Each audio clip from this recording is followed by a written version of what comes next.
कहते हैं ना, पूरब से पश्चिम गए वही करम के फेर। पाकिस्तान के साथ कुछ वैसा ही है। सऊदी अरब का गुस्सा फूट पड़ा है पाकिस्तान के ऊपर, और यहाँ तक कि ये गुस्सा इतना ज्यादा फट पड़ा है कि पाकिस्तानियों को सजा देने की बात भी कर रहा है, बिल्कुल खुलेआम सऊदी अरब। और सऊदी अरब इस बार इस तरह से सजा देना चाह रहा है जो एक एग्जाम्पल सेट कर दे, कोई भी पाकिस्तानी इस तरीके से न कर पाए। तो वहीं दूसरी तरफ भारत ने आखिरकार ब्रिक्स मीटिंग के पहले चीन के ऊपर क्यों लगा दिया है जुर्माना। जानेंगे क्या है मामला, भारत पूरे एक्शन वाले फॉर्म में क्यों है। इसके अलावा बहुत कुछ, आइए जानते हैं इन खबरों को विस्तार से। दरअसल इमरान खान ने एक जाल बिछाया और इस जाल में बुरी तरीके से पाकिस्तान के नए पीएम शहबाज शरीफ फंस चुके हैं। इमरान खान ने सत्ता पे आते ही सब्सिडी का जाल बिछाया और फ्री में चीजें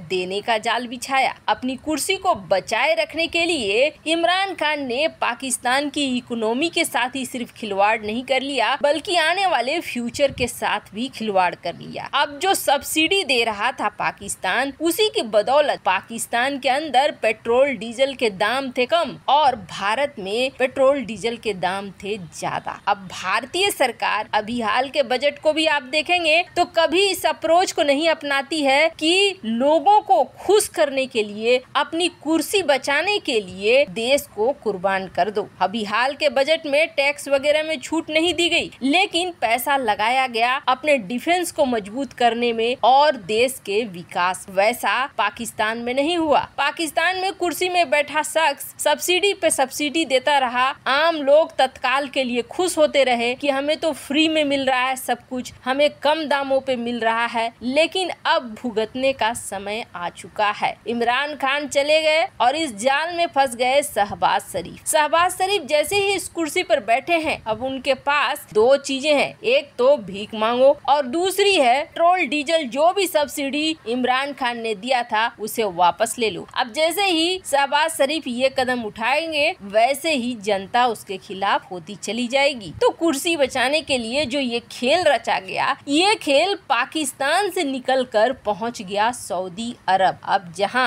पाकिस्तान के नए पीएम शहबाज शरीफ पहुंचा सऊदी अरब कटोरा लेकर, तो वहां पे मक्का मदीना जो कि सऊदी अरब के पवित्र स्थल माने जाते हैं, मदीना में चोर चोर के नारे लगने लगे और बिल्कुल ऐसा लगा जैसे पहले से लोग जमा हैं इस तरह की हरकत करने के लिए। सोशल मीडिया पर कई तरह की तस्वीरें निकलकर सामने आने लगी, वीडियो फुटेज तक सामने निकलकर आने लगे। न सिर्फ शहबाज शरीफ बल्कि सऊदी अरब भी परेशान हो गया और आश्चर्यचकित हो गया कि उसके देश में इस तरह की हरकत कैसे हो गई। सऊदी अरब का गुस्सा फूटना तो जायज ही था, क्योंकि मदीना में राजनीतिक खेल हो गया और राजनीति एक पवित्र स्थल पर शुरू हो जाए, ये बिल्कुल भी बर्दाश्त सऊदी अरब नहीं करना चाह रहा था। सऊदी अरब को एक एग्जाम्पल सेट करना था, जिस एग्जाम्पल के बाद दुनिया को ये समझ में आ जाए कि यहाँ आकर ऐसी हरकतें करना बिल्कुल भी बर्दाश्त नहीं किया जाएगा। ये सऊदी अरब की इमेज के लिए भी बहुत बड़ा का था। ऐसे में सबसे पहले सऊदी अरब की तरफ से गिरफ्तार किए जा रहे हैं पाकिस्तानी नागरिक। वैसे आपको बता दें, सऊदी अरब को इसमें मदद भी कर रहा है पाकिस्तान का नया सिस्टम, नई सरकार, और ये कह रही है कि ठीक है, बिल्कुल जिसने चोर के नारे लगाए सबको कर लो गिरफ्तार। लेकिन अब इन पर किस तरीके के केस चलाता है सऊदी अरब, ये देखना होगा। अगर बहुत कड़ाई वाले कुछ लगाता है तो फिर इनकी सजा बहुत खौफनाक ही हो सकती है। खैर, सऊदी अरब का गुस्सा जहां यहाँ फूटा है, तो वहीं दूसरी तरफ भारत ने भी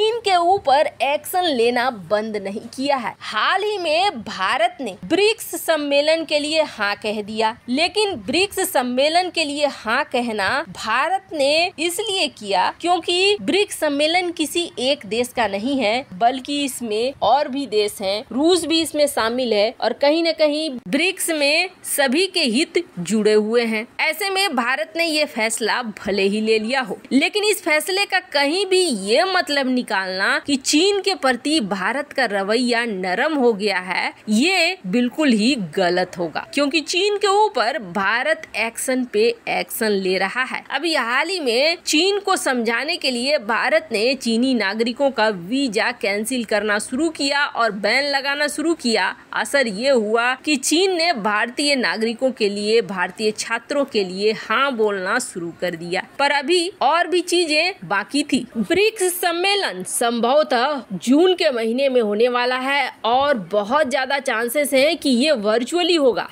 यहाँ पीएम मोदी को चीन जाने की जरूरत नहीं पड़ेगी, लेकिन गलवान के बाद दोनों ही देशों के बीच संबंध खट्टे होते चले गए हैं। कुछ दिन पहले ही डॉक्टर एस जयशंकर ने भी साफ किया है कि जब तक LAC पर दोनों देशों की सेनाएं तैनात है, खास तौर पर चीन की सेनाएं तैनात है, तब तक बहुत अच्छे रिश्ते की कल्पना नहीं की जा सकती है चीन के साथ। पर ब्रिक्स मीटिंग के पहले 3 ऐसे कदम उठा लिए भारत ने, जो ये दिखा रहा है कि भारत बिल्कुल झुकने के मोड में खड़ा नहीं दिखाई दे रहा है। अब सबसे बड़ा एक्शन था 40 चीनी नागरिकों पर एक्शन, जिन्होंने फ्रॉड करके, क्रिमिनल एक्टिविटी करके बड़े बड़े महत्वपूर्ण पद प्राप्त कर लिए थे। यहाँ तक कि अब इन पर FIR दर्ज हो चुका है और मुंबई में इनके ऊपर एक्शन भी हो रहा है। तो वहीं दूसरा था भारतीय छात्रों का मामला। अब भारत ने सीधे सीधे चीन की बहुत बड़ी कंपनी के ऊपर एक्शन लिया है और न सिर्फ बड़ा एक्शन लिया है, बल्कि 5,551 करोड़ रुपए सीज भी कर लिए हैं इस कंपनी के। और सबसे बड़ी बात यह है कि इस कंपनी का आप नाम सुनेंगे तो चौंक जाएंगे कि इतनी बड़ी कंपनी पर क्या भारत एक्शन ऐसे ले सकता है। इन्हें 5,551 करोड़ Xiaomi इंडिया के जब्त कर लिए हैं। लेकिन आखिर इस कंपनी ने ऐसा क्या किया है जिसकी वजह से इसके इतने बड़े अमाउंट को जब्त किया गया है? दरअसल इन्होंने रिजर्व से गलत गतिविधियां की है। क्या है forex violation? Forex reserve act 1999 के